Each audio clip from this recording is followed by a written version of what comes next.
Hantaman pandemi COVID-19 di sektor perhotelan dirasakan cukup keras pengusaha sektor ini di Lubuk Linggau, Sumatera Selatan. Keterisian kamar hotel sejak pandemi hingga saat ini tak kunjung membaik.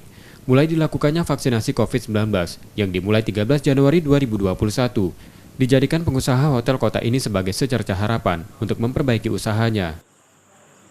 Harapan kami dari sektor, terutama sektor jasa ini, dari sektor hotel,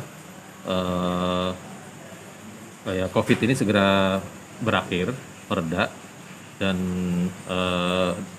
harapan kami juga untuk wilayah Sumatera ini khususnya segera ada bantuan vaksinasi dari pemerintah supaya tingkat kunjungan dari sektor pariwisata dan jasa ini segera pulih kembali seperti itu.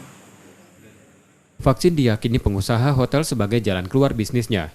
Dengan vaksin munculnya kekebalan kelompok yang kemudian merata dan aktivitas masyarakat kembali dapat pulih dan meningkatkan keterisian kamar hotel. Namun pengusaha tetap akan menerapkan aturan prokes di hotelnya meski vaksin sudah dilakukan agar penyebaran COVID-19 dapat ditekan dan turun. Sukma Aldino, Kompas TV, Lubuk Linggau, Sumatera Selatan.